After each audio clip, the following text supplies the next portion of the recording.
இன்னைக்கு இப்போ நம்ம வந்துட்டு கிஃப்ட் பாக்ஸ் வந்து அன்பாக்சிங் பண்ண போகிறோம். இது வந்துட்டு பார்த்தீங்கன்னா 10 rupees கிஃப்ட் பாக்ஸ், இது ரெண்டும். இது வந்து 5 rupees கிஃப்ட் பாக்ஸ். இதில் என்ன இருக்குது அப்படின்னு பார்க்கலாங்களா? இதுக்கு ஒர்த்தாக இருக்கா இல்லை வந்துட்டு வெஸ்ட்டாக இருக்கா, அதுதான் நம்ம இப்போ சேலஞ்ச் பண்ண போகிறோம். சுபிக்ஷா, உங்களுக்கு என்ன வந்து ஃபர்ஸ்ட் வந்து பண்ணலாம்? இந்த பெரிய பாக்ஸ் பண்ணலாமா இல்லை சின்ன பாக்ஸ் பண்ணலாமா? சின்ன பாக்ஸில் என்ன கலர்? பிங்க் கலர் ஒரு எல்லோ கலர்? பிங்க் கலர் தான் வச்சு பண்ணியிருக்கோம். இதில் என்ன இருக்கிறதா அன்பாக்சிங் பண்ணி சொல்லலாம்.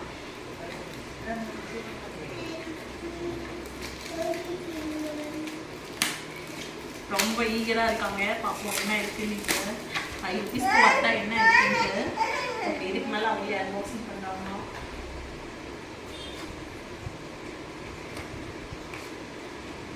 அவங்க ஸ்டார்ட் பர்ஃபெக்டாக பார்ப்போம் என்ன இருக்கு. இல்லை ஒரு சின்ன பொம்மை 5 rupeesக்கு இது ஒர்த்தா இல்லையா அப்படின்றத கமெண்ட் செக்ஷனில் சொல்லுங்க. அதே மாதிரி இந்த பாக்ஸை நெக்ஸ்ட் பண்ணலாம். நான் கவர் மட்டும் பிடிச்சி தரேன். ரொம்ப க்யூட்டாக பதில் சொல்கிறாங்க. எதுக்குன்னா இந்த பாக்ஸுக்காக தான்.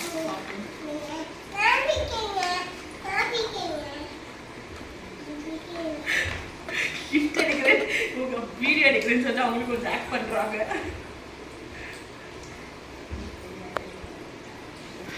மிஸ்திரி இருக்கு. இது எப்படி பண்ணணும்னா, நீங்க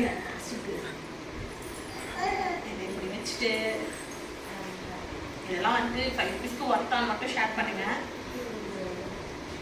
அப்படியே அது ஒர்த்தே இல்லைங்க, பர்ஃபெக்டாகவே இல்லை.